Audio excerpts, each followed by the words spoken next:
Dalam satu diskusi, ada seorang jemaat yang bertanya kepada seorang pendeta, "Bukankah Allah mempunyai banyak jalan? Bahkan seandainya 10 jalan tertutup, Allah bisa menciptakan 1000 jalan.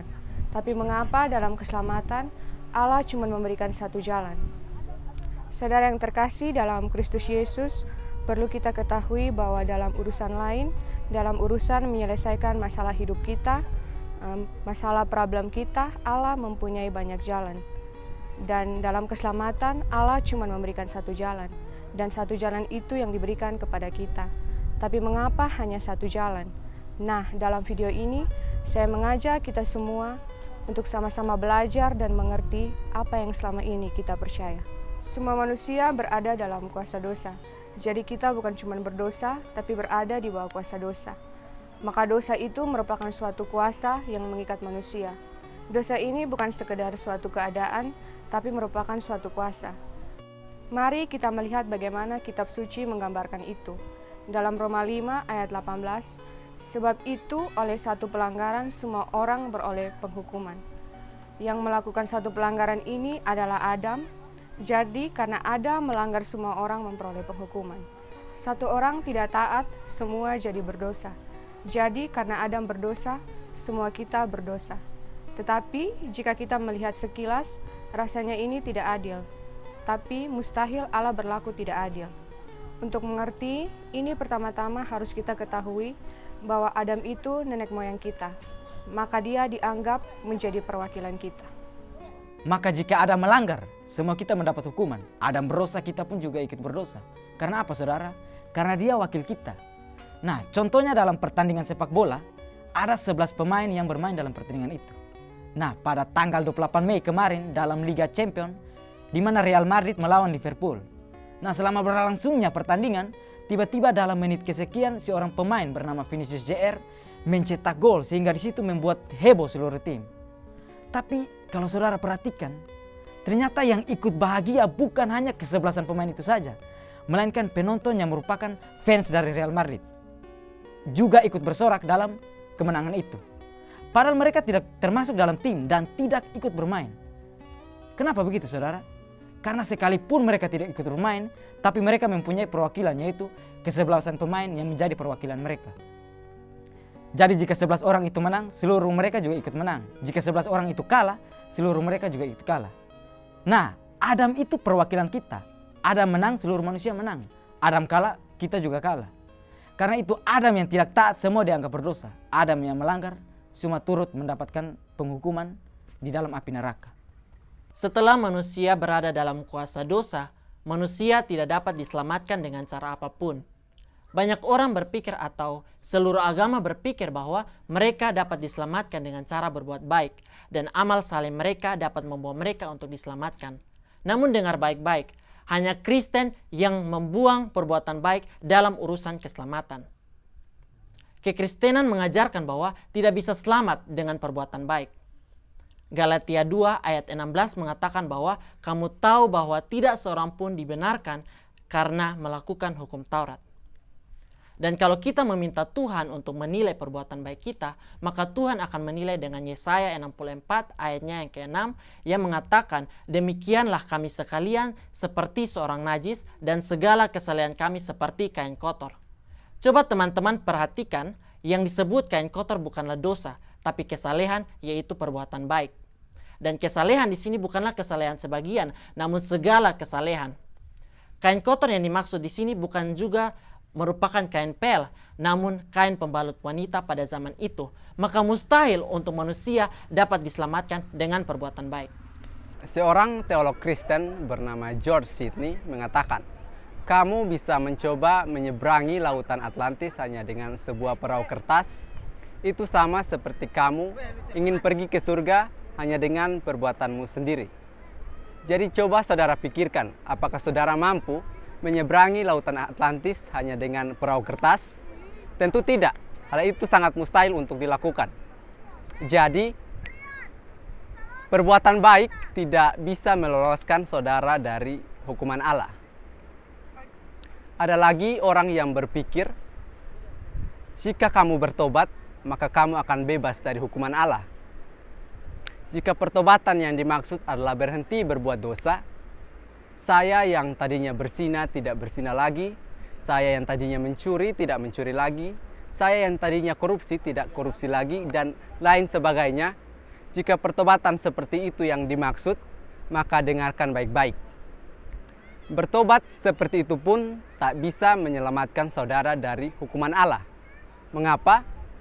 Karena Alkitab melihat dosa, melihat kesalahan sebagai hutang di hadapan Allah. Dalam Injil Matius 6 ayat 12 mengatakan, "Ampunilah kami akan kesalahan kami seperti kami juga mengampuni orang yang bersalah kepada kami." Dalam teks aslinya kata kesalahan ini menggunakan istilah opeilema yang artinya hutang. Jadi ayat ini ingin mengatakan, ampunilah kami akan hutang kami seperti kami juga mengampuni orang yang berhutang kepada kami. Karena itu dalam teks King James Version menggunakan kata debt. Saudara ingat debt collector atau penagih hutang? Jadi dosa itu hutang di hadapan Allah. Nah, coba saudara pikirkan, apakah hutang bisa diselesaikan, bisa dibereskan hanya dengan berhenti berhutang? Apakah hutang bisa selesai dengan berhenti hutang? Jelas tidak bisa. Karena apa, saudara? Karena kamu berhenti hutang, itu nomor 2. Nomor satunya, bayar dulu hutangnya. Misalkan kamu berhenti berzina, mau bertobat, berhenti berzina nomor 2.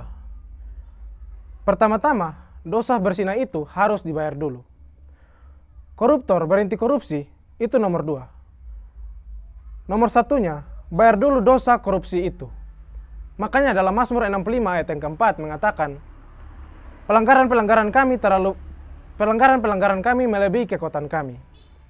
Atau dalam terjemahan Indonesia sehari-hari, ayat-ayat ini berbunyi, dosa-dosaku terlalu berat bagiku. Berarti saya tidak sanggup bayar lagi. Saking banyaknya hutang, saya tidak sanggup bayar lagi. Berarti, saudara, perhatikan baik-baik. Kalau ada orang yang berhenti berbuat dosa, itu belum selesai masalahnya. Maka orang tidak bisa selamat dengan berhenti berbuat dosa. Kalau saudara orang berdosa, terus saudara berhenti berbuat dosa, saudara tetap masuk neraka. Jadi saudara harus ingat, kalau berbuat baik tidak bisa menyelamatkan kita. Dan juga bertobat itu mempunyai banyak pengertian dalam kitab suci. Tapi yang ditekankan di sini, bertobat dalam artian berhenti berbuat dosa. Itu tidak bisa menyelamatkan kita. Nah, terus harus bagaimana? Nah, yang berikutnya dibutuhkan juru selamat bagi manusia. Karena saya tidak sanggup lagi bayar hutang, maka saya membutuhkan seseorang juru selamat untuk membayar hutang saya. Karena itu, maka kita perlu seseorang juru selamat, tapi juru selamatnya harus memenuhi 2 syarat. Nah, yang pertama harus manusia. Kenapa harus manusia? Karena yang berdosalah manusia, bukan malaikat atau binatang yang berdosa. Maka dari itu dibutuhkanlah juru selamat yang harus manusia. Yang kedua, dia harus tidak berdosa satupun. Kenapa? Karena kalau dia memiliki dosa satu saja, dia itu sama dengan kita. Jadi kalau misalkan dia mempunyai dosa dan harus dihukum, maka status dia dengan kita tuh sama. Makanya dibutuhkanlah juru selamat yang tidak berdosa satu apapun. Nah, kalau dia berdosa satu saja, dia layak masuk neraka. Karena syarat masuk neraka cukup satu dosa saja. Jadi karena itu syarat menjadi juru selamat adalah yang pertama harus manusia, dan yang kedua tidak berdosa satu apapun. Maka dari itu ayo kita cari kira-kira siapa yang bisa memenuhi 2 syarat tersebut. Nah, yang pertama itu cari dunia. Kalau dilihat di dunia memang telah memenuhi syarat pertama, yaitu manusia.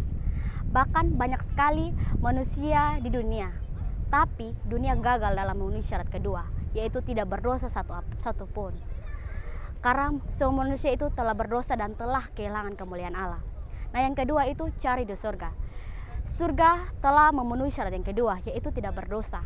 Karena kita semua tahu bahwa Allah tidak berdosa sama sekali. Tapi sayangnya syarat pertama tidak terpenuhi. Karena yang jadi juru selamat itu harus manusia. Karena di surga ada yang tidak berdosa tapi bukan manusia. Sedangkan di dunia ada yang manusia tapi itu semua berdosa. Nah, kalau begitu mau dapat yang manusia tapi tidak berdosa itu seperti apa? Nah, karena ada yang di surga yang tidak berdosa tapi bukan manusia. Bagaimana kalau yang tidak berdosa itu datang sebagai manusia? Apakah bisa? Tentu orang dari agama lain akan berkata, mana mungkin manusia diangkat menjadi Allah? Tapi saudara, orang Kristen juga tidak gila seperti itu. Lagian siapa yang mengangkat manusia menjadi Allah? Kita bukan mengangkat manusia menjadi Allah, tapi Allah yang mau menjadi manusia. Susahnya di apa? Toh, kan dia maha kuasa. Kalau dia maha kuasa jadi manusia saja, dia tidak bisa. Berarti dia tidak bisa dikatakan dia maha kuasa. Allah menjadi manusia bukan karena berubah, tadinya Allah, sekarang bukan Allah. Tapi karena sifat Allah tidak berubah, waktu menjadi manusia Allah tetap ada. Tapi hanya ketambahan hakikat manusianya saja. Maka dia menjadi Allah juga manusia. Nah, karena dia Allah, makanya waktu dia bilang, diam, tenanglah, badai diam, setan-setan gemetar. Dia bisa buat banyak keajaiban, mujizat. Karena dia Allah. Tapi karena dia juga manusia, seringkali Yesus haus, Yesus lapar. Orang agama lain tentu akan berpikir lagi, Allah kok bisa lapar? Nah, di sini sebenarnya you tidak mengerti. Orang Kristen percaya dia Allah sekaligus juga manusia. Makanya yang lapar itu manusianya, yang ngantuk itu manusianya, yang haus itu manusianya, tapi Allahnya tidak. Nah, karena Allah menjadi manusia dan sifat Allahnya tidak berubah, maka Yesus adalah Allah sekaligus manusia. Karena ada dua syarat juru selamat. Yang pertama harus manusia dan yang kedua tidak berdosa sama sekali. Dan di sini kita melihat Yesus yang lahir dari seorang manusia dan maka jelas di situ dia adalah seorang manusia. Dan karena dia juga adalah Allah, maka dia tidak berdosa sama sekali. Berarti kita sudah mendapatkan manusia yang tidak berdosa sedikit pun, yaitu Yesus Kristus. Maka dia layak menjadi juru selamat. Bila kita melihat dalam Ibrani 14 yang berkata, karena anak-anak itu adalah anak-anak dari darah dan daging, maka ia juga menjadikannya sama dengan mereka dan mendapatkan bagian dalam keadaan mereka. Dapat bagian dalam keadaan mereka yang dimaksudkan adalah memiliki darah dan daging. Dan juga di dalam Ibrani 7 ayat yang ke-26, sebab imam besar yang demikianlah yang kita perlukan, yaitu yang saleh tanpa salah, tanpa noda, yang terpisahkan dari orang-orang berdosa. Berarti kita sudah mendapatkan manusia yang tidak berdosa sedikit pun, yaitu Yesus Kristus. Nah, sekarang kita sudah mempunyai juru selamat. Dua syarat pun sudah terpenuhi. Poin berikut adalah jika kita berhutang maka kita harus membayar. Jika kita tidak membayar maka harus ada juru selamat yang membayar. Sekarang sudah ada juru selamat. Bagaimana cara dia membayar? Yaitu melalui apa yang telah dituliskan dalam Alkitab, yaitu melewati 3 kematian, atau yang bisa dikatakan bahwa yang pertama kematian rohani, kematian jasmani yaitu putus napas, dan yang 3 kematian kekal, neraka. Karena Kristus mau menjadi juru selamat, dia harus mengalami 3 kematian. Yang pertama, dia harus mati secara rohani, di mana dia mengalami keterpisahan dengan Allah. Kapan Kristus berpisah dengan Allah? Waktu dia di kayu salib, dia berkata, Elia, Elia, lama sabatani, ya Allahku, Allahku, mengapa engkau meninggalkan aku? Yesus mengalami keterpisahan dengan Bapa, dan ini membuat Yesus sangatlah menderita. Mengapa? Karena sepanjang sejarah tidak ada 2 pribadi yang begitu saling mengasihi seperti Bapa dan Anak. Pada akhirnya harus terjadi, karena itu memang harus terjadi demi memenuhi rancangan keselamatan bagi kita manusia berdosa. Elia, Elia, lama sabatani, kematian rohani yang sedang Yesus pikul. Yang kedua, kematian jasmani adalah akibat dosa, maka Kristus pun harus mengalami kematian jasmani. Maka dia bilang, ya Bapa, ke dalam tanganmu kuserahkan nyawaku. Tujuan Yesus datang ke dalam dunia untuk mati di kayu salib. Maka Yesus juga bilang, aku berkuasa memberikannya, yang dimaksud adalah nyawanya. Jadi Yesus juga mengalami kematian fisik, karena kedua kematian sudah Yesus lalui. Sekarang tinggal kematian yang ketiga, yaitu kematian kekal atau masuk neraka. Kapan Yesus mengalami kematian ini? Jika kita melihat pada pengakuan iman Rasul yang sering diucapkan di gereja pada setiap hari Minggu, ada kata-kata seperti ini. disalibkan, mati dan dikuburkan, turun ke dalam kerajaan maut. Dalam bahasa aslinya artinya turun ke neraka. Kapan Yesus turun ke neraka? Jawabnya, karena dia bukan cuma manusia, tapi juga Allah. Maka apa yang selama-lamanya bagi kita, dia pikul dalam beberapa jam di atas kayu salib. Maka dia sudah mengalami kematian rohani, jasmani, dan kematian kekal. Setelah semua itu selesai, dia berteriak, sudah selesai. Berarti hukuman dosa kita sudah selesai. Berarti pada waktu dia mengatakan sudah selesai, dia betul-betul menanggung hukuman dosa kita.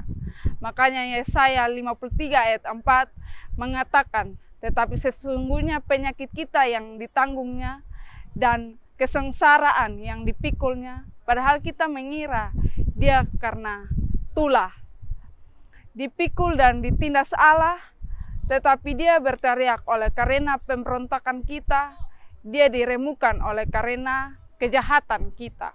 Ganjaran yang mendatangkan keselamatan bagi kita ditimpahkan kepadanya, dan oleh bilur-bilurnya kita menjadi sembuh. Kita sekalian sesat seperti domba. Masing-masing kita mengalami jalannya sendiri, tetapi Tuhan menimpahkan kepadanya kejahatan kita sekalian. Setelah semua ini sudah, Yesus mengatakan dalam Yohanes 19 ayat 33, sudah selesai. Ya saudara-saudara, hutang adalah dosa. Kalau sudah selesai berarti hutang kita sudah selesai. Maka dalam Kolose pasal 2 ayat 13-14 berbunyi demikian.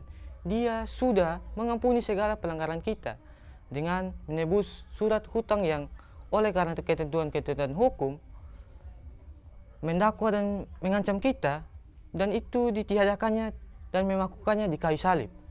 Dengan melihat semua ini, hutang kita sudah selesai dan dosa kita telah ditebus.